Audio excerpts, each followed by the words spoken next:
નમસ્કાર વિદ્યાર્થીઓ. ગયા લેક્ચરમાં આપણે મહાભારતમાં નિરૂપિત જીવન મૂલ્યોની ચર્ચા કરતા હતા, જેમાં આપણે મહાભારતકાલીન સમાજમાં શિક્ષણની વ્યવસ્થા કેવી હતી એની ચર્ચા કરી. ત્યાર પછીનો આગળનો મુદ્દો છે મહાભારતના સમયમાં ધાર્મિક સ્થિતિ કેવી હતી. તો મહાભારતનો કેન્દ્રવર્તી ઉપદેશ ધર્મનો મહિમા ગાવાનો છે. ધર્મ એટલે કોઈ સાંપ્રદાયિક કે કર્મકાંડાત્મક ધર્મ જ નહીં, પણ ધર્મ એટલે કર્તવ્ય, ધર્મ એટલે ફરજ. અને ધર્મનું ગૌરવ કરતા મહાભારતકાર કહે છે કે ધારણાદ ધર્મ ઇત્યાહુ ધર્મેણ વિધૃતા પ્રજા. ધર્મ પ્રજાને ધારણ કરનાર, પ્રજાને ટકાવી રાખનાર એક તત્વ છે. યતો અભ્યુદય નિશ્રેયસ સિદ્ધિ સધર્મ. જેનાથી લોકો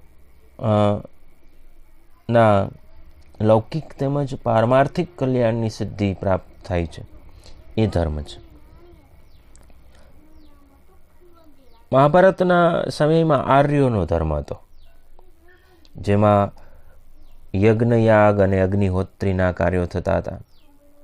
વેદમાં મુખ્ય દેવ ઇન્દ્રને ગણવામાં આવતો, પણ મહાભારત કાળમાં એ જ ઇન્દ્ર ગૌણ બની ગયો છે.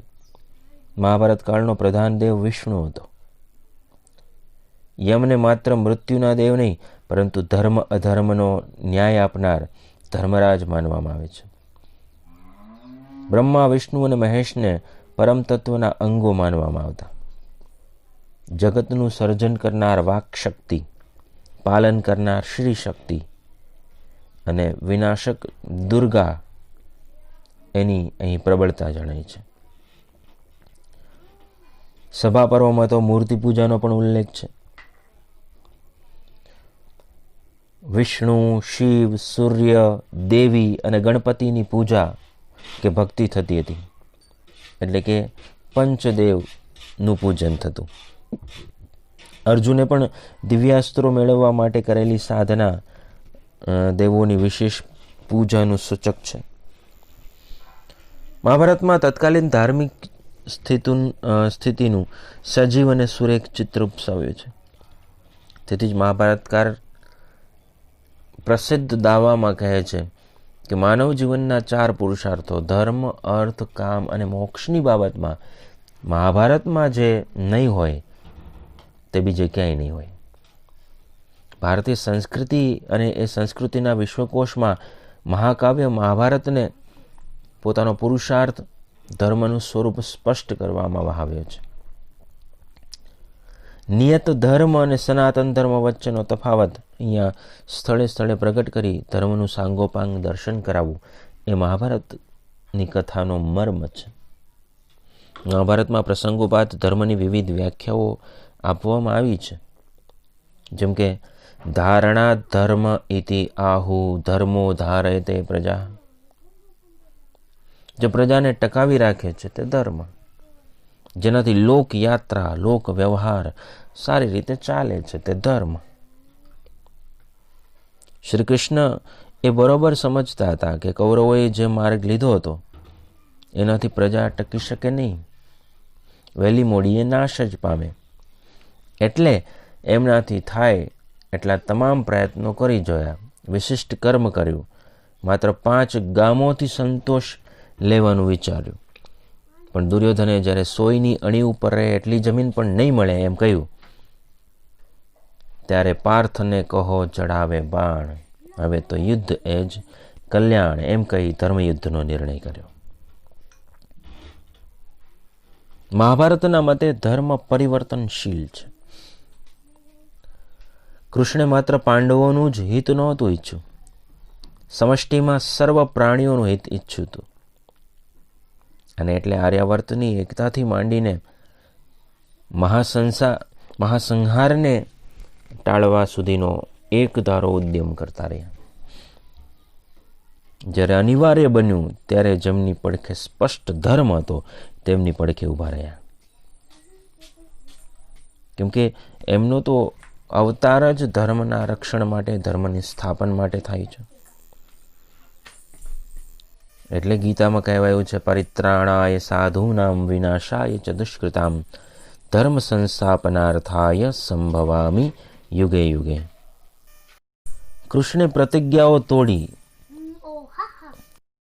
ક્યારેક કહેવાતા અધર્મનો આશરો લીધો, છતાં ધર્મ સ્થાપનાના પોતાના બૃહદ ધર્મને હંમેશા વળગી રહ્યા. ધર્મનું મૂર્તિમંત સ્વરૂપ એટલે યુધિષ્ઠિર. યુધિષ્ઠિર સ્પષ્ટ કહે છે કે ધર્મ વંચક બનીને મારે કંઈ જ ન જોઈએ, કારણ કે ધર્મ વડે જે પ્રાપ્ત થાય છે તે જ આખરે સુખ આપે છે. આવી અડગ ધર્મનિષ્ઠાને કારણે કહેવાયું કે ધર્મો વિવર્ધતી યુધિષ્ઠિર કીર્તનેન. યુધિષ્ઠિરનું કીર્તન, એમને યાદ, એમને સ્મરણ કરતા ધર્મમાં વૃદ્ધિ થાય છે. કાળના નિયંતાએ પણ કૃષ્ણના સત્ય અને ધર્મને પ્રમાણી કાળચક્રના આરા થંભાવી દીધા. આથી વધારે મોટી શાખ ધર્મગોપ્તાની બીજી શી હોઈ શકે? કૃષ્ણ ધર્મને નહીં પણ ધર્મ કૃષ્ણને અનુસરે. યતઃ કૃષ્ણ તતો ધર્મ, યતો ધર્મ તતો જય. એ કૃષ્ણના વ્યક્તિત્વનો મહિમા છે. આ મહાભારતની સમગ્ર કથાનું શ્રુતિફળ યતો ધર્મસ્તતો જય છે. તો આ રીતે વિચાર કરતા મહાભારતકારે ધર્મનું આલેખન કરવામાં સહેજ પણ કચાશ રાખી નથી. વાત કરીએ રાજકીય સ્થિતિની, તો મહાભારત કાળમાં ભારત દેશ અનેક નાના નાના રાજ્યોમાં વિભક્ત હતો. તે સમયે ભારતીય રાજ સંસ્થા અને ઉચ્ચ કોટીની હતી. યુરોપમાં તો પ્રચલિત કહેવત પણ છે કે રાજા કદાપી ખોટું કરતો નથી. King can do no wrong. મહાભારતમાં પણ કહ્યું છે કે કાલે વા કારણમ રાજ્યો રાજા વા કાલ કારણમ ઇતિ મે સંશયો માં બુદ્ધ રાજા કાલસ્ય કારણમ. તો રાજા કાલસ્ય કારણમ, આ સ્વયં ભીષ્મ પિતામહ રાજાની ફરજો સમજાવતા કહે છે કે રાજા કાલસ્ય કારણમ. તો એમણે પોતાનો સ્પષ્ટ અભિપ્રાય આપેલો છે. સમાજમાં રાજા મુખ્ય હતો. જેવો રાજા હોય તેવો જ સમાજ માનવામાં આવો. યથા રાજા તથા પ્રજા. આપણે FYBAમાં પણ ભણી ગયા સભા પર્વમાં, જેમાં 5મો કશ્ચિદ અધ્યાય છે. એની અંદર રાજા અને રાજકીય સ્થિતિનું વિશદ વર્ણન કરવામાં આવ્યું છે. રાજગાદી વંશ પરંપરાગત આપવામાં આવતી એ સમયે ક્યારેક ભાગની વહેંચણી માટે યુદ્ધ થતું. રાજાઓ અન્ય રાજાઓના રાજ્ય ઉપર આક્રમણ કરતા અને તેમને જીતી લઈ તેમની પાસેથી ખંડણી લેતા. યુદ્ધથી કે દ્યુતથી બીજા રાજાઓને જીતી લેવામાં આવતા. રાજકીય વહીવટમાં સામ, દામ, દંડ અને ભેદનો ઉપયોગ થતો. રાજ્ય સંચાલનના અંગોમાં પ્રધાનો, જાસૂસો, રાજપુત્ર, ખાનગી મંત્રણાઓ વગેરે વગેરેનો સમાવેશ કરવામાં આવતો. રાજા મુખ્યત્વે રાજધાનીમાં રહેતો. દુર્ગ, કિલ્લા, રણના, ડુંગરના, જમીનના, કાદવના, માણસોના અને જંગલના એમ 6 પ્રકારના દુર્ગો હતા. રાજાના કિલ્લામાં આયુધાગાર રહેતું અને રાજાને એક કોષાગાર પણ રહેતું. નારદ રાજાની 7 પ્રકૃતિઓનો ઉલ્લેખ કરે છે. તેમાં સચિવ એટલે કે સેનાપતિ, પુરોહિત, જ્યોતિષી, વૈદ્ય વગેરેનો સમાવેશ થતો. રાજાને 4 ચક્ષુ કહેવામાં આવતો, જેથી તેને જાસૂસો રાખવા પડતા. કોઈ પણ વ્યક્તિ ફરિયાદ કરવા રાજા પાસે સીધી પહોંચી શકતી નહીં. કેટલાક એવા પણ પ્રસંગો છે કે જેમાં વ્યક્તિ સીધી જ ફરિયાદ કરવા માટે રાજા સુધી પહોંચી શકે. કીચક વધ પર્વમાં કંક અને બલ્લવ રાજા પાસે બેધડક પહોંચી જાય છે.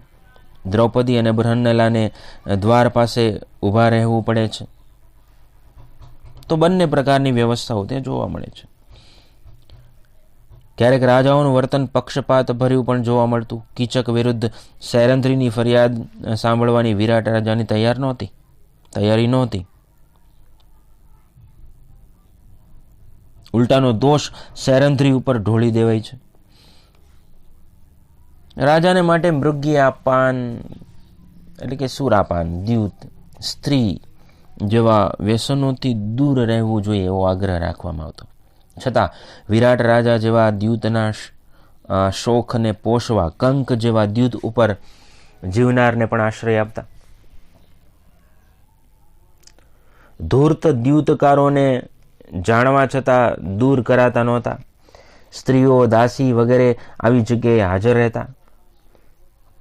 રાજા એ બંધારણીય વડો, છતાં તે પ્રજાનો સેવક છે, તેથી જ તે શોભે છે. રાજાનો અર્થ થાય રાજતે ઇતિ રાજા, જે શોભે છે તે રાજા. રાજા પોતાના પુરોહિતને સલાહકાર તરીકે સાથે રાખતા. ધૌમ્ય મુનિ યુધિષ્ઠિરની સાથે હતા. પુરોહિત પ્રથમથી જ હિતકારક હોવાથી પાંડવોને અજ્ઞાતવાસમાં ઉપયોગી થાય તેવો વ્યવહારુ ઉપદેશ આપે છે. વિરાટ પર્વમાં પણ ધૌમ્ય મુનિનો ઉપદેશ આનું નિદર્શન કરે છે. વૈવાહિક પર્વમાં પાસો મારવાનો પ્રસંગ એ સૂચવે છે કે રાજાનું લોહી જમીન પર પડે તો રાજા ઉપર આફત આવી પડે અથવા વરસાદ ન આવે. રાજાને ઘાયલ કરવો એ ભયંકર માનવામાં આવતું, કારણ કે તે ઈશ્વરનો દૈવી અંશ મનાય છે. જોકે ક્યારેક રાજા જુલ્મ ગુજારે તો તેની સામે બળવો કરવામાં આવતો, જેમ કે વેનનો વિનાશ, કંસ અને જરાસંધનો વિનાશ એ એમના દોષોને લીધે થયેલ છે. તો આવી હતી રાજકીય સ્થિતિ. ત્યાર પછીનો મુદ્દો છે પાત્રોનું ચરિત્ર ચિત્રણ. તો મહાભારતમાં નિરૂપિત એક પાત્રનું ચરિત્ર ચિત્રણ અત્યંત વાસ્તવિક અને સુરેખ છે. મહાભારતના અમર પાત્રો યુધિષ્ઠિર, અર્જુન, દ્રૌપદી, ધૃતરાષ્ટ્ર, ભીમ, કર્ણ તથા પ્રતિનાયકો દુર્યોધન, શકુની વગેરે એટલા બધા સુપરિચિત છે કે સમાજમાં તેમનો ઉલ્લેખ રોજબરોજના વ્યવહારમાં વારંવાર થતો હોય છે.